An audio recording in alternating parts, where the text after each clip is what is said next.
Hi friends, happy 78th Independence Day.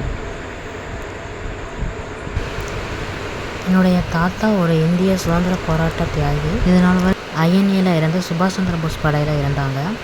தமிழகத்திலேருந்து பர்மாவுக்கு இராணுவத்தில் சேர்கிறதுக்காக போனாங்க. சுதந்திர போராட்டத்தில் அவர் பட்ட கஷ்டங்கள் நிறைய எங்கள்கிட்ட சொல்லியிருக்காரு. இப்போ அவர் இல்லை, அவர் இருந்திருந்தால் அவர் மூலமாக பேச சொல்லியிருந்திருக்கலாம். எங்கள் பாட்டி பர்மாவை சேர்ந்தவங்க. இவர்களுடைய திருமணம் முழுக்க முழுக்க பெற்றோர்களால் நிச்சயிக்கப்பட்ட ஒரு திருமணம். சுதந்திர போராட்டம்லாம் முடிஞ்சதுக்கப்புறம் பர்மாவிலேருந்து தாத்தா திரும்ப தமிழகம் வந்தார். பாட்டி அவங்க கூட வர வேண்டிய சூழ்நிலை ஏற்பட்டது. கணவன் குழந்தைகளுக்காக தமிழகத்திற்கு வந்தாங்க. 60 வருஷமாக அவங்க பிறந்த வீட்டோட அவங்களுக்கு கடித தொடர்பை தவிர இப்போ உள்ள வாட்ஸ்அப், ஆன்லைன் இந்த மாதிரி எந்த விதமான வசதிகளும் இல்லாத காலகட்டத்தில் வெறும் கடித தொடர்பு மூலமாக மட்டுமே அவங்க குடும்பத்தோடு அவங்க தொடர்பில் இருந்தாங்க. 2011 கிட்டத்தட்ட 60 வருஷம் கழித்து அவங்களுடைய தம்பி தமிழகம் வந்து எங்கள் பாட்டியை பார்த்தாங்க. எங்கள் தாத்தா 2014 94 வயசு, அவர் பேர் கிருஷ்ணன், இறந்துட்டாங்க. பாட்டி 2022 இறந்துட்டாங்க. பிறந்த வீட்டோட பார்த்து பேச முடியாமல் அவங்க இறந்ததை பார்க்கும்போது எனக்குலாம் ரொம்ப பிரமிப்பாக இருக்கும். என்னாலலாம் அந்த மாதிரிலாம் இருக்க முடியாது.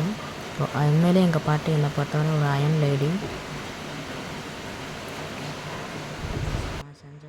ஒரு சுதந்திர போராட்ட தியாகியோட குடும்பத்திலேருந்து நானும் இருக்கேன் அப்படிங்கிறத நினைக்கும் போது எனக்கு உண்மையிலே இந்த நேரத்தில் சொல்லிக்கிறது ரொம்ப பெருமையாகவும் கர்வமாகவும் இருக்கு. அவங்கள மாதிரி குடும்பத்தில் உள்ளவங்க மேலே அன்பாக இருக்க யாராலும் முடியாது. உண்மையிலே எங்கள் தாத்தா பாட்டியை நான் ரொம்ப மிஸ் பண்ணுறேன்.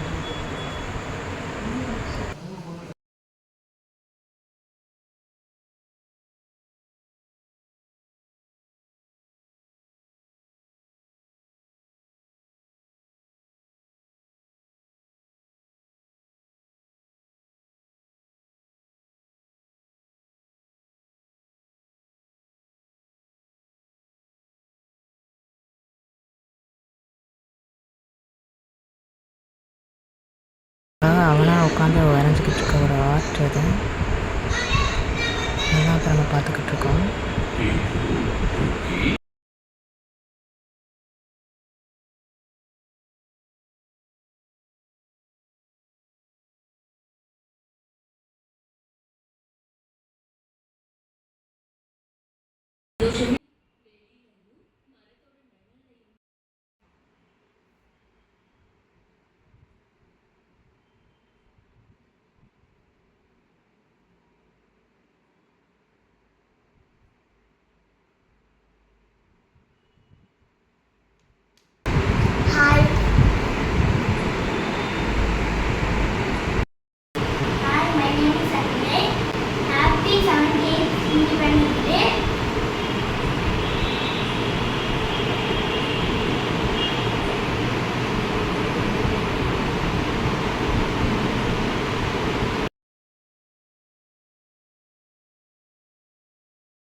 ஜெய் ஹிந்த்.